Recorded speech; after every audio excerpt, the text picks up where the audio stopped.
দিলাম বসানো হয়ে গেছে। বিসমিল্লাহ।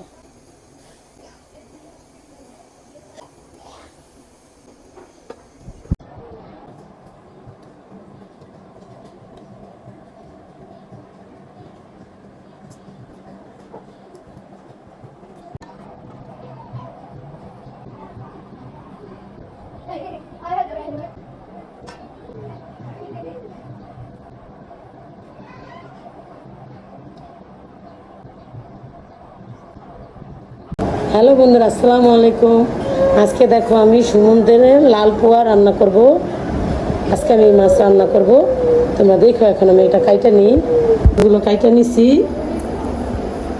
মশলা মাখায় রাখছি। এখন আমি এগুলো রান্না করবো, কাঁচাই ভাজবো না আজকে। শর্টকাট রান্না, গরমের ভিতরে বসাবে। প্রথমে আমি আলুগুলো দিয়ে দিলাম,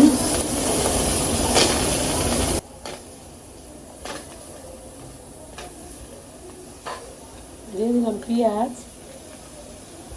একসাথে কষাবো, মাখবো না। দিয়ে দিলাম কাঁচামরিচ, দিলাম, দিয়ে দিলাম তেল,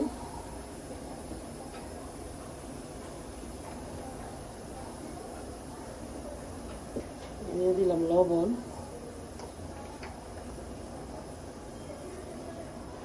দিয়ে দিলাম আদা রসুন বাটা। কত মানুষের কঠিনভাবে রান্না, রান্না তো কঠিন না, শর্টকাটে যে রান্না যায়। ধনিয়া গুঁড়া দিছি, এই যে হলুদ গুঁড়া, মশলা দেওয়া আছে মাছে, আমি অল্প দিই।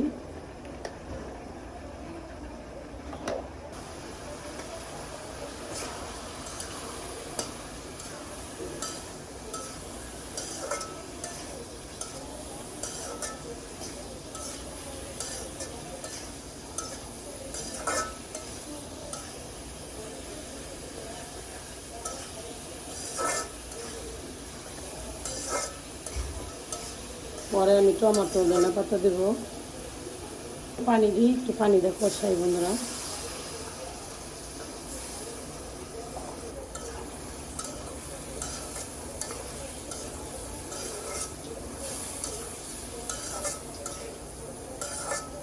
একটু ঢাইকা দিই।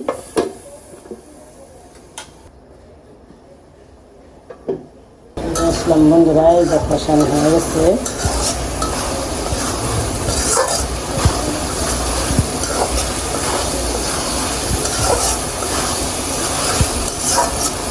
এখানে কোনো মশলার গন্ধও নাই, কষানো হয়ে গেল।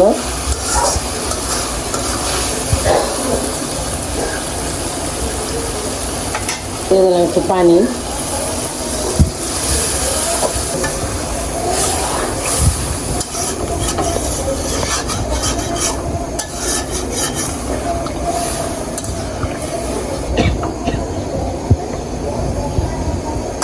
বিসমিল্লাহ। দিয়ে দিতেছি মাছগুলো, মাছ কাটবো না।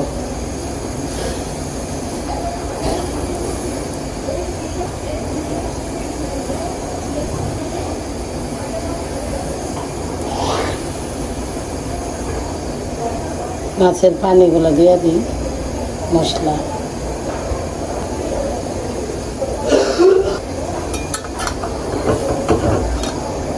রেখে দিই।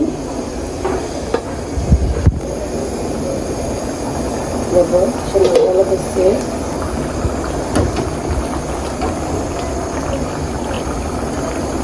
আলু সিদ্ধ হয়ে গেছে, এখন আমি টমেটোগুলো দিয়ে দেবো।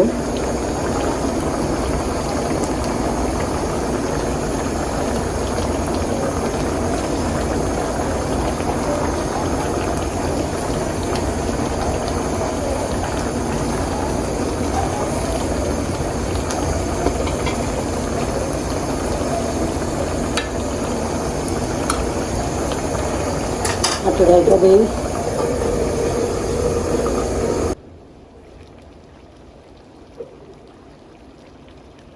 এখন ধনিয়া পাতা দিয়ে দেবো।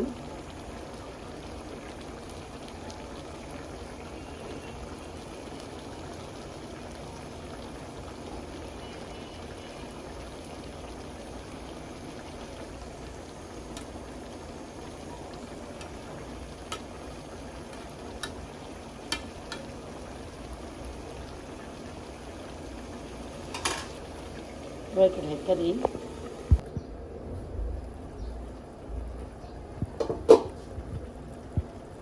এই দেখো বন্ধুরা, কত সুন্দর তরকারি হয়ে গেছে, অনেক টেস্টি একটা তরকারি। আমার ভিডিও যদি ভালো লাগে বন্ধুরা, বেশি বেশি করে শেয়ার করো, লাইক করো, কমেন্ট করো, সাবস্ক্রাইব করে দিও আমার চ্যানেলটা। হয়ে গেছে।